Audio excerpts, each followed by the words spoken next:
¿Cómo están, estimados amigos de este canal de YouTube? Este video es para comentarles mis primeras reacciones a los resultados electorales del último domingo 11 de abril en el Perú. Todavía no tengo, al momento de hacer este video, el día domingo mismo en la noche, todos los datos que cuando este video sea visto ya se conocerán. He escuchado ya el flash electoral a boca de urna, que siempre habíamos dicho había que mirarlo con cuidado, y el flash electoral de Ipsos Apoyo al 69% de lo que se llama el conteo rápido, lo que significa que ya es una muestra de actas ya con datos reales, aunque todavía no es una cifra oficial, pero se acerca mucho a lo que seguramente será la cifra oficial.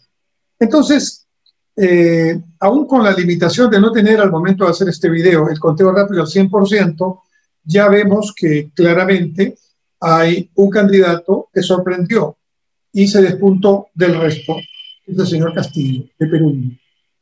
En los videos que yo les presenté, el señor Castillo aparecía creciendo, pero con las encuestas que teníamos a mano, el señor Castillo aparecía creciendo para pasar la valla electoral y en ese momento pensábamos para tener una representación parlamentaria. Pero lo que ocurrió en los últimos días es que el señor Castillo empezó a crecer y a una velocidad constante diariamente, y eso ya no lo pudimos apreciar porque fue en la época en que ya había silencio de encuestadoras.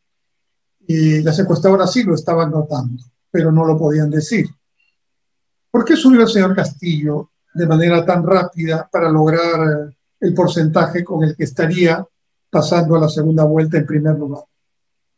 Creo que porque representando el voto radical, también muchos que iban a votar por el señor Lescano y por la señora Verónica Mendoza, que de alguna manera también estaban buscando ese mismo público objetivo, muchos, repito, de los que iban a votar, sobre todo en la zona sur, ha quedado claro, por el señor Lescano o por la señora Verónica, pues decidieron pasarse al señor Castillo. También ha habido un voto migratorio de aquellos electores de posiciones radicales de izquierda que veían que sus candidatos, por ejemplo el señor Arana, o de otros partidos de izquierda como Democracia Directa, o el propio partido vinculado a Caurumala. Es decir, todos estos pequeños bolsoncitos, digamos, que ya sus candidatos, claramente los electores los veían como candidatos perdedores que ni siquiera iban a pasar la valla, ha habido también entonces un voto migratorio. Entonces, primero, Castillo ha subido a costa del Lescano, a costa de la propia Verónica Mendoza, y también ha captado parte del voto migratorio de otros candidatos de izquierda que ya estaban descartados. Y es Castillo, que tuvo un buen desempeño, dicho sea de paso, en el debate de candidatos, y que además apareció como, digamos, de manera novedosa, nadie lo atacó porque nadie le daba importancia, entonces tuvo esa ventaja y logró captar parte de esos votos que estaban buscando claramente un candidato o una candidata que los represente. En cambio, en el centro y en la derecha, es el mismo fenómeno, es decir, migración de votos de otros partidos pequeños que ya estaban descartados o de los propios candidatos del primer pelotón entre ellos. Ese voto no se ha consolidado en un solo candidato, sino que el voto de derecha y el voto de centro se ha concentrado en tres candidatos, ¿no? Se ha concentrado en el señor De Soto, que aumentó su votación, el señor López Aliaga, que aumentó su votación, y en la señora Keiko Fujimori, que también aumentó su votación. Pero la primera diferencia que tenemos que encontrar es que ante la ausencia de liderazgos contundentes que se destaquen frente a los otros, a juicio de los electores de tendencia izquierda radical encontraron un candidato con el que podían sumar mejores posibilidades. Y los electores que estaban buscando lo mismo por el lado de la derecha o por el lado del centro, encontraron tres, no uno. Y eso explica la situación final que se ha producido. Entonces, tenemos esta situación con el señor Castillo, que como dije en un video anterior de hace más de un mes, cuando presenté los planes de gobierno de todos los partidos en contienda, presenté también el plan del Partido Perú Libre que lidera el señor Castillo, y claramente la posición del señor Castillo es una posición radical, no la cambió, quiere un cambio total de la Constitución, quiere cambiar el modelo económico, quiere presencia del Estado en la actividad económica, quiere eliminar contratos y concesiones. En otras palabras, es una vuelta al pasado, es una propuesta de vuelta al pasado con radicalidad de presencia estatal y de izquierda radical, digamos, como un conjunto. Entonces, ahora tenemos que ver, y ese es el segundo punto, quién lo acompaña. Y ahí tenemos y seguimos teniendo una situación todavía de no definición, aunque la señora Keiko Fujimori, a esta altura digamos, en que estoy haciendo el video, ya se disparó un poquito de López Aliaga y de Soto. Podría indicar que estaríamos ante una segunda vuelta con el señor Castillo y la señora Keiko Fujimori. Pero todavía tenemos que tener prudencia porque como están muy cerca, entonces es posible que estos datos pudieran alterarse, tanto en el conteo rápido final al 100%, pero sobre todo en las cifras oficiales que se vayan poniendo por parte de la ONU. De manera que creo que para este tema, el segundo lugar, debemos esperar todavía unas horas o tal vez unos días para estar completamente seguros. Pero queda claro que la segunda vuelta electoral va a ser entre una posición radical de izquierda de vuelta al pasado, que sin embargo ha tenido la inteligencia de aglutinar votos de los electores descontentos, de los electores no solo de izquierda radical, sino de los que consideraban que los otros candidatos estaban representando más de lo mismo, que significaban representar a posiciones que ya han gobernado, etcétera, y sobre todo en una situación de triple crisis sanitaria por la pandemia, sin vacunación masiva todavía, ¿no? Con muchos peruanos contagiados y muchos muriendo diariamente, ¿no? Evidentemente hay un descontento y a eso se le agrega la crisis económica producto de la pandemia que ha generado más desempleo y más descontento y la desconfianza producto de la crisis política, de la falta de liderazgo, del tremendo hueco o ausencia que han dejado los partidos políticos, ¿no? Y de temas como la corrupción, que en su conjunto generan una gran desconfianza en buena parte de la población con respecto a los políticos, a los partidos políticos y a la manera de hacer política. Entonces, digamos, esta segunda vuelta electoral será, por cierto, otra elección. Cambian completamente las condiciones, pero aparentemente se dará entre una posición radical de izquierda con esas características y con una parte, digamos, cercana al 20%, porque hay que sumar ahí los votos de Verónica Mendoza y otros votos pequeñitos, de manera que yo diría que están cerca de un 30% de la población que está en esa posición. Cambio de constitución, cambio de modelo económico, etc.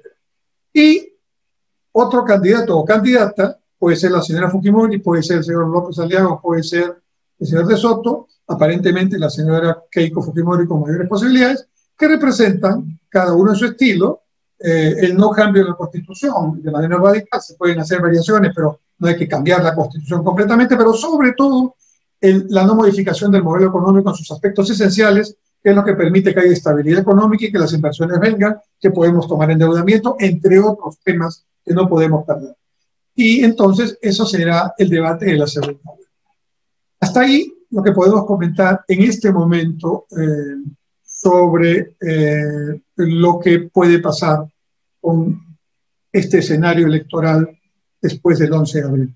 Pero en tercer lugar, hay también otra conclusión. Ya tenemos en este momento un parlamento que claramente por los datos que también se tienen ya extraoficialmente, parecería indicar que tenemos entre 10 y 11 partidos que van a tener representación parlamentaria. Esto puede variar también con la cifra repartidora, también tiene que ver con los votos nulos, blancos, viciados, porque esos votos se descuentan para los votos válidos, lo que favorece a los que ya están arriba.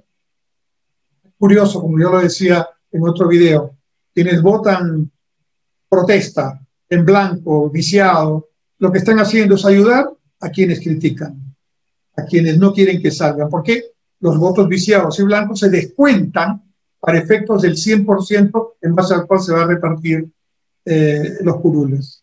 También tiene que ver, se descuentan para efectos de la votación final que se le asigna a cada candidato a la presidencia. Entonces, votar en blanco viciado es una verdadera, contradicción con el motivo por el cual se vota de esa forma.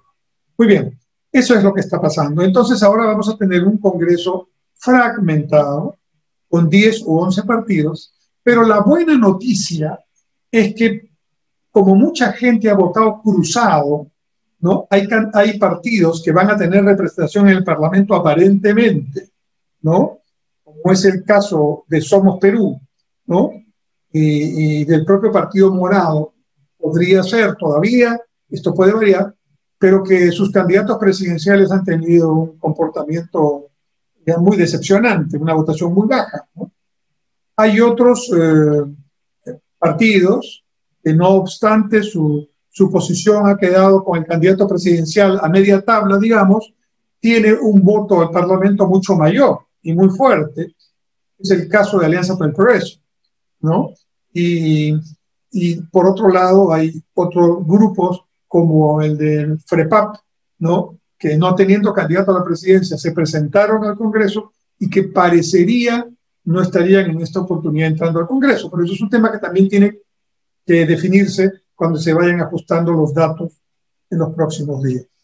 Pero un Congreso fragmentado con la buena noticia de que no hay mayoría absoluta de quienes pretenden cambiar la Constitución o quienes pretenden generar el caos desde el Congreso, ¿no? Siempre tendrán, obviamente, y están en su derecho, la posibilidad de hacer proyectos de leyes y temas con los cuales no estoy de acuerdo, y creo que la mayoría del Perú tampoco, pero lo pueden plantear. Esta es una democracia y hay que respetar el voto popular y las prácticas democráticas, porque la democracia es eso. Y cualquier tema en la democracia, incluso cuando quienes lo ejercen no son partidos o personas con las que concordamos, debemos respetarlos si nacen del voto popular. Esa es la gran diferencia con las dictaduras o con dictaduras disfrazadas de democracias como Venezuela, donde, digamos, eso no funciona así. Es lo que la dictadura plantea lo que funciona. Y hay que cuidar la democracia en nuestro país.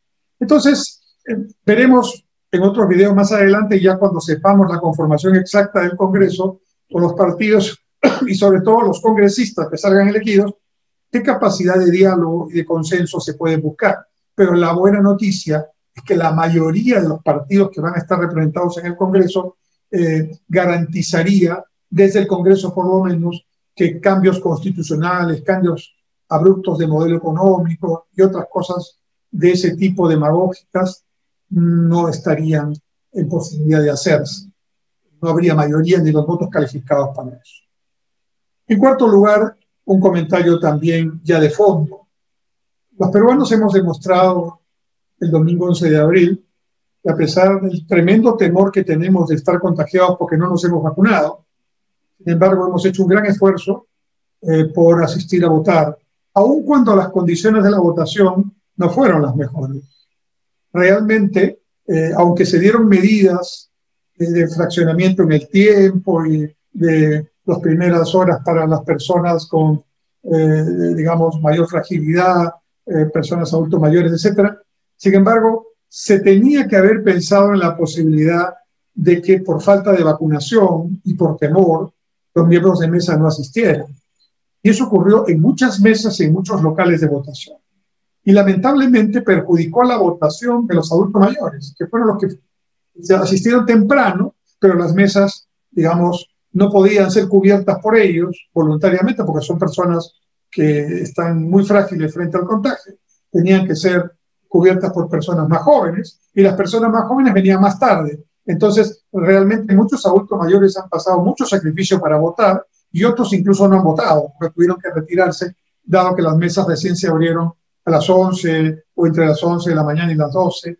Y en fin, esos temas se pudieron prever, porque ya se sabía que no había vacunación para los miembros de mesa que se les había ofrecido, y también porque la OMPE debió tomar algunas medidas de emergencia. Por ejemplo, si en una mesa se necesitan tener 3 que tienen que ser de la misma mesa, ¿por qué si había personas voluntarias para entrar a una mesa, no podía entrar otra persona que no sea esa mesa para cubrir la tarea si estamos en emergencia?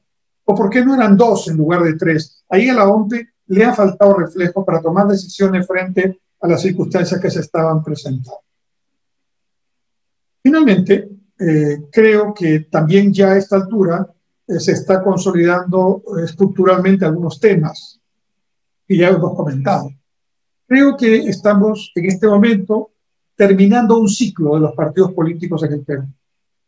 Un ciclo de los partidos políticos, ha habido varios ciclos a lo largo de la historia republicana. Este es otro ciclo que termina. Más de 20 partidos inscritos en el jurado, probablemente 15 están ya fuera del registro electoral y tendrán, si lo desean, que reinscribirse. Que algunos lo van a hacer, tienen la capacidad para hacerlo. Pero el tema no es tan sencillo. No basta reescribirse y volver si no se ha cambiado el chip, si no se ha entendido que la votación representa, entre otras cosas, un voto de protesta frente a esta manera de hacer política, que es la manera de no renovar liderazgos, mantener cúpulas partidarias que no dejan avanzar a otros, solo ser partidos que funcionan en época electoral y después están con locales cerrados, no forman nuevos líderes, el partido escuela, etcétera, etcétera, etcétera. Si no cambian y no entienden los partidos políticos que están siendo, digamos, eliminados temporalmente por lo menos del registro electoral, si no entienden que tiene que cambiar en esos aspectos sustanciales, entonces pueden volver a reescribirse, pero la gente volverá a no votar por ellos. Entonces, espero que el mensaje sea recepcionado adecuadamente y que se entienda que tiene que haber un verdadero cambio en la política peruana, que tiene que haber partidos sólidos, con ideología, sí, con doctrina, con planes serios, pero también con liderazgos renovados. No se trata solo de edad, que sean solo jóvenes o experimentados, pero nuevos líderes. Y los que están tienen que dar paso a los nuevos. Pero no solamente es un cambio de personas, tiene también que ser un cambio en la actitud de hacer la política, de estar cerca de la gente siempre, de hacer partido escuela para formar nuevos líderes, de cambiar los planes de gobierno, de acercarlos a la gente. Creo que esa tarea política la tienen que hacer los partidos y en una democracia la institucionalidad de los partidos políticos es fundamental.